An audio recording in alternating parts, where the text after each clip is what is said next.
I'm Christina. I'm Maya from Book on Dreams, and welcome to a new video. This is a review of A Lady of Rooksgrave Manor by Kathryn Moon. This is book one in our paranormal romance week of book reviews, so look forward to other books and, just watch them when they come out and stuff. Anyway, so in this book we follow Esther, who works as a maid. This is set in Victorian England. Works as a maid in a house, and she loses her job and then finds one to work as a lady. She works in a brothel for monsters, the Rooksgrave Manor, and then basically sex happens and a little bit of plot, and that's it. Yes. So I'll start, since you mentioned plot, let's start with that. So this is pretty much pure monster smut. Yes, erotica all the way. Erotica all the way. I wrote that, like, it almost wanted, it put a plot, like the author put a plot there just so as not to be pure erotica, like to distance herself from, like,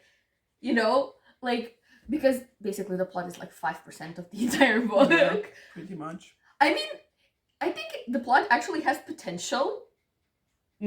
Because, like, basically the plot is that at some point, amidst all of the sex, there is like this really bad character who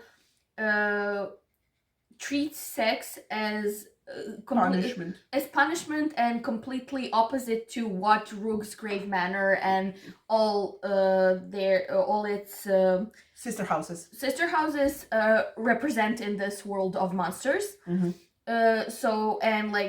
He kind of wreaks havoc, and there's tries of, like, abduction and stuff like that.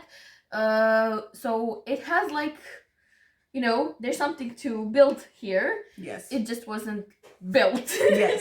But overall, it was just an introduction, but it is, in essence, smut. So yes. Let's talk about the smut.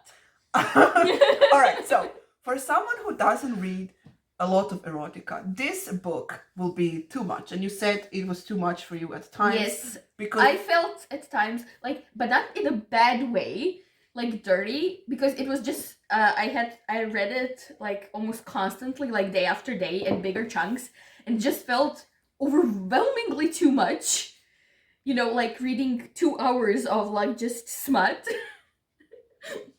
But it was good smut. It was good smut. Like, it was excellent smut. I don't mean that in a bad way. I think I just needed, like, for someone who is not accustomed to these sort of stories and these sort of books, it will be too much. But for someone who has, it was. This is the third time I read this book. I first read it last year. It is, like, I don't know why I forgot to mention it in the book, the favorite book. The favorites book. Because it is one of my favorite books. It is the best reverse harem book out there right now, because that was the first one I read when reverse harem became very popular last year on BookTube, and everybody started talking about it in this book. And I read it, I was like, okay, this is great. Let's read some more. And then everything else was not up to par as this one. So this one is the best one. So if you are into that, and you haven't already read this one, because a lot of people have read this one, read this one, because it is really, really, really good. Yes. Our Esther has 5 lovers, right? So we have a vampire, we have the invisible man, we have a golem, we have a sphinx, she's a shifter, I don't know, and sphinx. And then we have a guy who is like Dr. Jekyll, Mr. Hyde. I always forget who is the doctor, who is the Mr. Right, Dr. Jekyll, Mr. Hyde kind of a situation. Yes. And with each of them, Esther shows not compassion, because it's that would imply pity. Basically, interest, enthusiasm, and each of them, her relationship with each of them has benefits to her, because she learns more, grows more, and throughout the book, the whole book is sex positive, by the way. A lot of ne pritisak, nego naglasak. Focus, attention. Može focus. Može focus, yes. All right. So a lot of focus is put on everyone's pleasure, and a lot of focus is, you mentioned 2 points, but a lot of focus is put on consent. As you said, you told me there were like two questionable ones. So can I take over just for a Yeah. bit? So, on the note of the sex positiveness of the book, I absolutely love that the book was focused on female pleasure. Yes. That was the main point. Like, the females of the book, Esther is the central character, but how Rooksgrave Manor and its sister manors work is that they're main ladies, like the what are they? Not headmistresses, what are they? Like the Did you call them madams? No? madams or something like. Is that what it's called? Anyways, the point is to find oh my god, so Ideal monsters partners. So for the ladies, and everything has to be about consent. The lady has to want to be with the monster. The monster needs to want to be with a lady. Like, there's no, you have to or you must. Mhm. Like, it's purely like the wants of both parties. Mhm. The female pleasure is equally Considered? okay, yeah, let's go with that. I'm missing the same word you were missing. Focused? Yeah, but it's not focused. Yeah, no, it's not. it was It's something else. Anyways, so maybe I wrote it. So basically, a woman should be as satisfied as the man. That's the whole point. Mhm. So there's never a point where the smut is like purely about the man. It's always the woman needs to also be satisfied, and if she isn't, it's because she wants that. Like, she wants the teasing. She wants to be, like, and stuff like that. And I absolutely love that. It was such a great, like, it's usually like books aren't usually focused on that, Yes.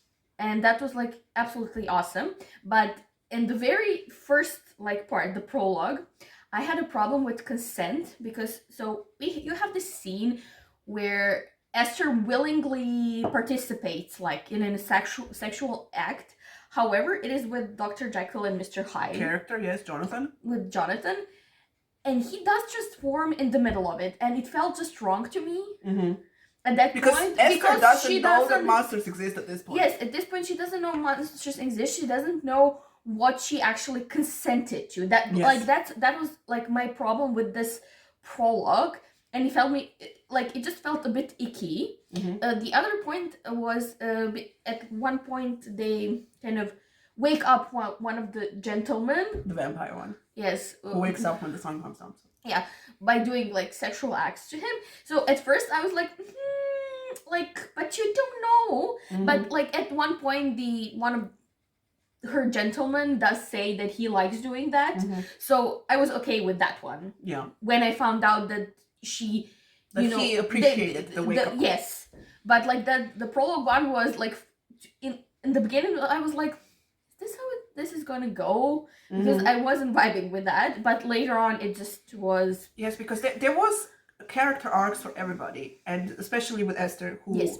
as the book goes on and as she falls in love with her lovers, I liked how she didn't have an existential crisis, because she was like, oh my god, I'm falling in love with a vampire, whatever, golem and whatnot. Like, she didn't usually, female characters sometimes have an existential crisis, like, who am I? What does this mean? She was like, okay, great. Like, I have 5 of them. This is awesome. And also, as the book goes, she discovers that, I mean, she says from the beginning that she has been not vilified, but chastised because of her sexual appetite and everything. She calls herself very much a wanton all the time. Yes. And but she calls herself bad words. Yes. And throughout the book, she accepts everything about herself, and also wants to build upon herself as well, because she at one point says, well, I just don't want to be just like your sex toy.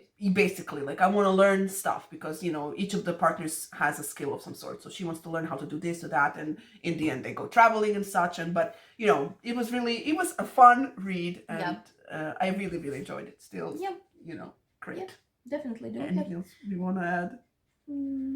I think that's it. Basically, it's smut.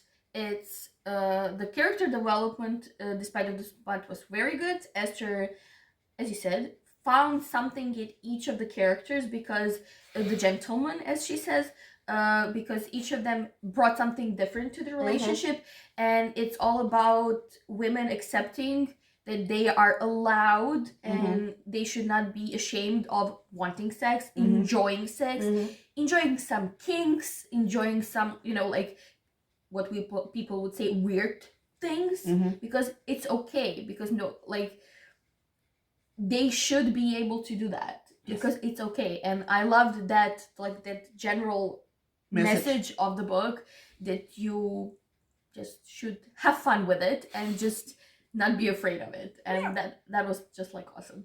Okay. For me. Yeah. Great. So that was our review of A Lady of Rooksgrave Manor. If you have read the book and you want to share your thoughts, you can do so down below in the comments. Yeah.